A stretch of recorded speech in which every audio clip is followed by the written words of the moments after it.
Hello friends. आज मैं आपके लिए 1 नवंबर के सारे इम्पॉर्टेंट करंट अफेयर्स लेके आई हूँ जो कि आपकी परीक्षा के दृष्टिकोण से बहुत इम्पॉर्टेंट है। तो आप मेरे इस वीडियो को शुरू से अंत तक देखें, इसे सब्सक्राइब करें, बेल आइकन पे क्लिक करें ताकि आपको इसके रिसेंट नोटिफिकेशंस मिलती रहे। शेयर करें, लाइक करें, अपने कमेंट, अपने सुझाव मुझे देते रहें। तो आइए लेते हैं हमारा पहला प्रश्न। कौन सा राज्य इलेक्ट्रॉनिक वाहनों को बढ़ावा देने के लिए अपनी नई नीति लागू की है? हमारे ऑप्शंस हैं गुजरात, तेलंगाना, यूपी, इनमें से कोई नहीं।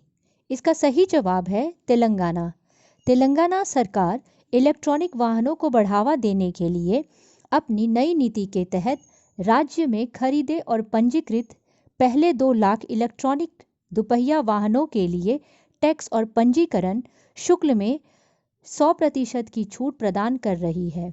दिल्ली और गुजरात के बाद इलेक्ट्रॉनिक वाहन नीति शुरू करने वाला तेलंगाना भारत का तीसरा राज्य बन गया है। तेलंगाना इस नीति को 2020 से 23 तक लागू करने वाला है। तो आइए लेते हैं हमारा दूसरा प्रश्न। भारत के किस राज्य ने UN world data forum competition में दूसरा स्थान हासिल किया है? हमारे ऑप्शन है उत्तराखंड, महाराष्ट्र, पंजाब और इनमें से कोई नहीं।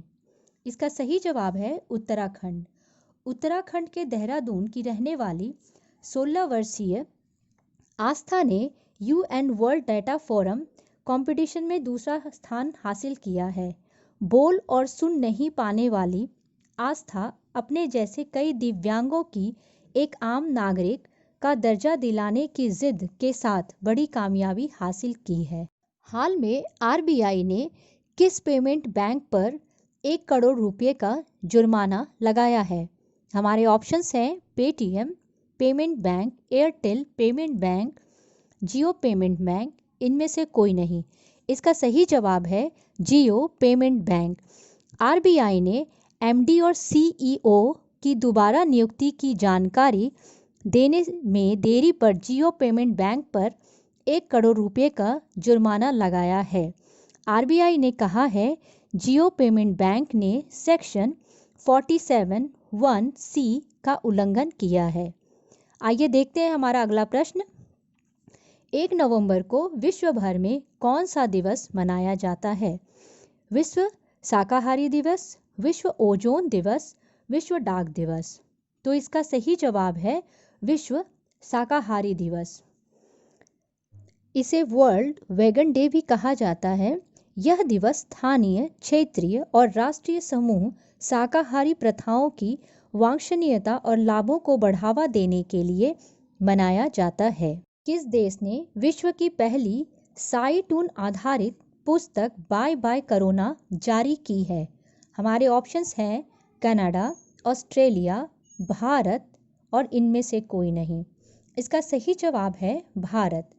भारत विश्व की पहली साइटोन आधारित पुस्तक बाय बाय कोरोना भारत द्वारा उत्तर प्रदेश राज्य में जारी की गई है और इसे लखनऊ स्थित सेंट्रल ड्रग रिसर्च इंस्टीट्यूट के वरिष्ठ प्रधान वैज्ञानिक डॉक्टर प्रदीप के श्रीवास्तव ने लिखा है।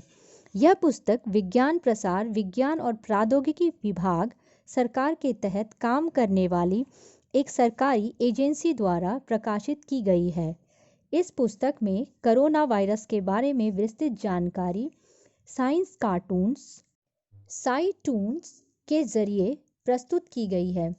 पुस्तक में महामारी से लेकर वैश्विक महामारी कोविड-19 और उससे जुड़े लक्षणों, बीमारी की रोकथाम और सावधानियों का साइटून के माध्यम से रोचक चित्रण किया गया है।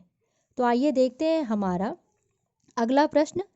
थैंगडोंग किसका पहला विमान वाहक पोत है जिसे घरेलू स्तर पर बनाया गया है?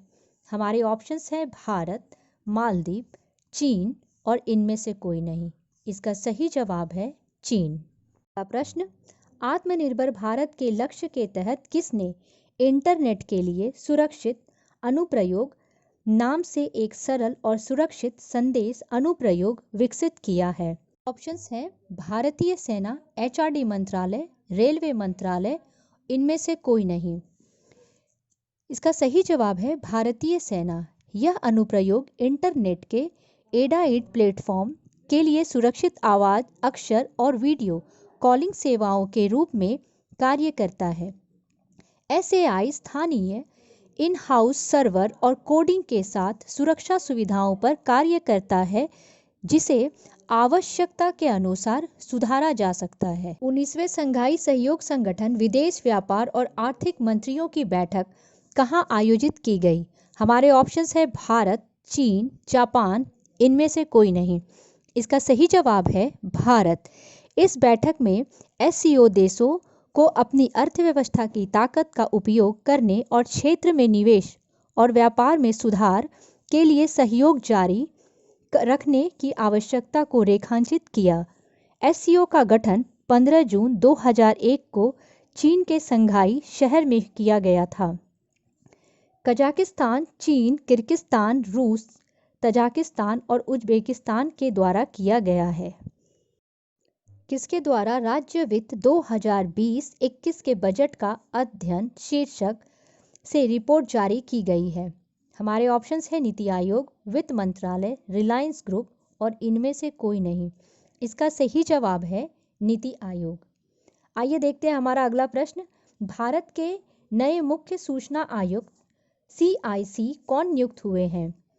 हमारे ऑप्शंस हैं विकास शर्मा, रघुनंदन मिश्रा, यशवर्धन सिन्हा और इनमें से कोई नहीं। इसका सही जवाब है यशवर्धन सिन्हा। आइए लेते हैं हमारा अगला प्रश्न। एथलेटिक्स फाउंडेशन ऑफ इंडिया के अध्यक्ष के रूप में किसे चुना गया है? हमारे ऑप्शंस हैं एडिले सुमीरवाला, मधुकांत पाठक, रविंद्र चौधरी। इसका सही जवाब है एडिले सुमीरवाला। सुमीरवाला को तीसरी बार एथलेटिक्स फेडरेशन ऑफ इंडिया के अध्यक्ष के रूप में चुना गया है। मधुकांत पाठक और रविंद्र चौधरी क्रमशः AFI के कोषाध्यक्ष और महासचिव चुने गए हैं। आइए देखते हैं हमारा अगला प्रश्न। किस राज्य को सबसे अच्छा शासित राज्य माना गया है? हमारे ऑप्शंस हैं केरल, तमिलनाडु, महाराष्ट्र और इनमें से कोई नहीं। इसका सही जवाब है केरल। आइए लेते हैं हमारा आखिरी प्रश्न।